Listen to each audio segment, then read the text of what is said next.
Morning, guys. All right, so I'm just at a Lennox G61 recommendation from another tech. Here's the model number. So I'm here to replace the venter motor. And the reason being is the tech noted that it's starting to leak.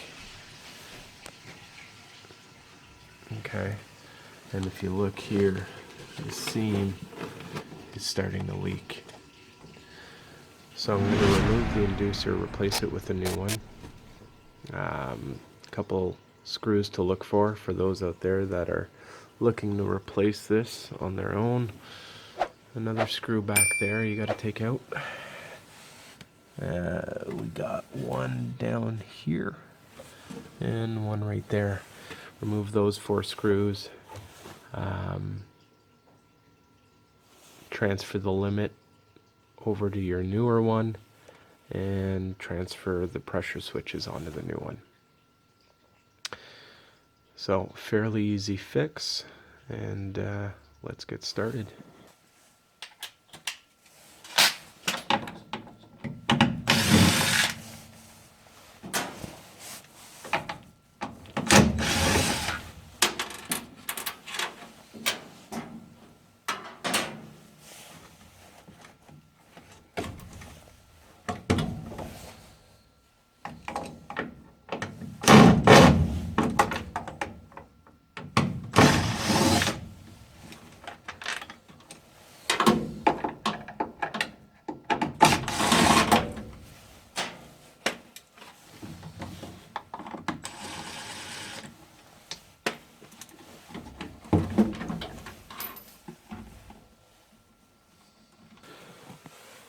Alright, this is the old gasket.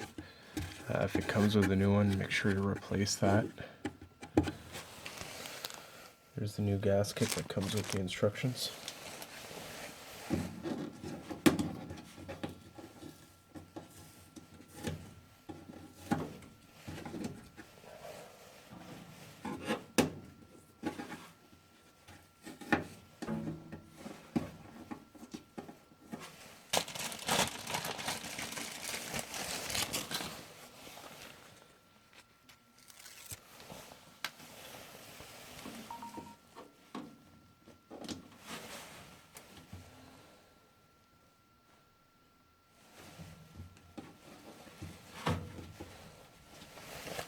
New gasket on.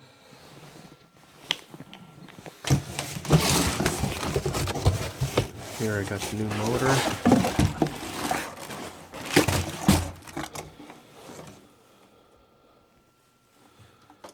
So we'll get this going in.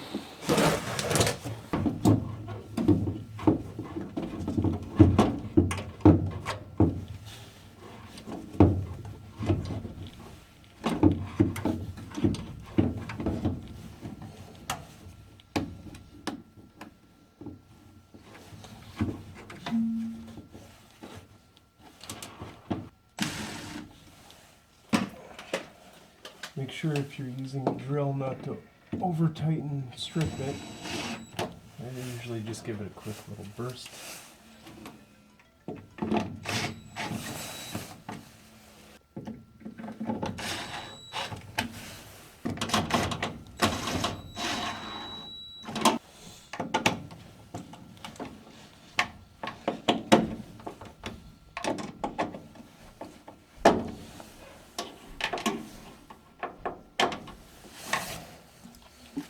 Alright, so you want to transfer this limit sensor over to the newer one. Sometimes they have them, sometimes they don't. It's just 2 screws.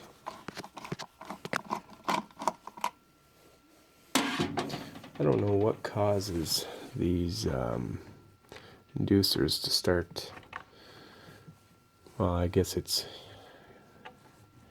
the heat that expands the plastic and starts leaking, but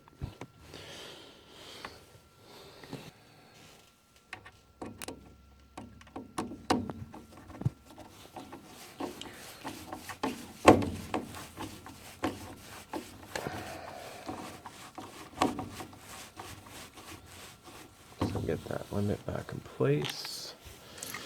Get your pressure switches back in place. Just 2 screws, they clip on there.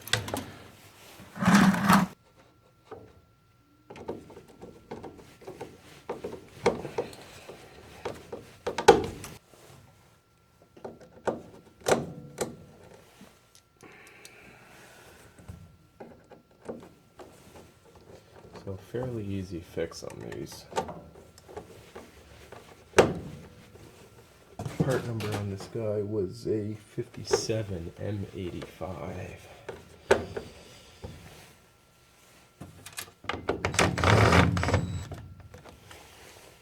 So if ever you notice any water leaking in the bottom of your furnace or on the tray, which is right here, check that thinner motor or inducer motor. Check underneath it, around the seam of it. See if it's leaking water.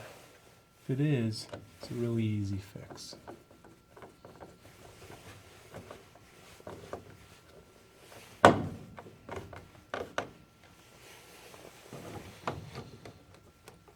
Make sure to tighten these gear clamps. You don't have to overdo it, otherwise you'll rip that rubber. Just make it snug. Once you're done that, you'll want to stick your pressure probes and tubes in the right area.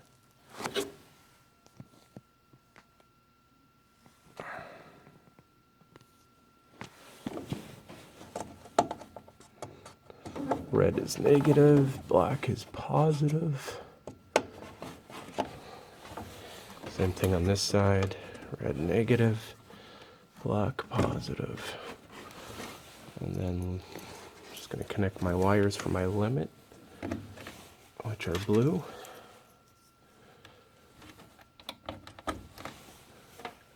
Connect my mullets, and then what I'm going to do is reconnect the ground.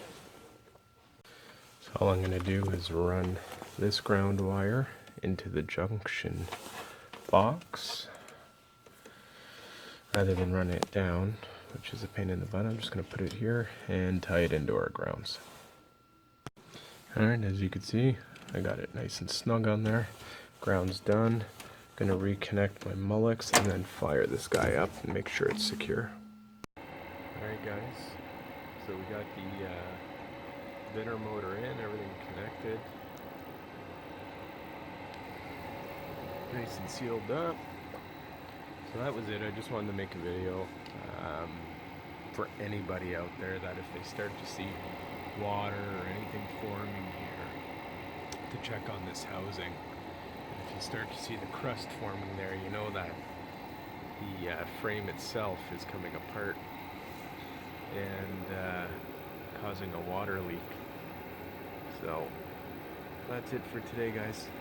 Have a good one. Thanks for watching.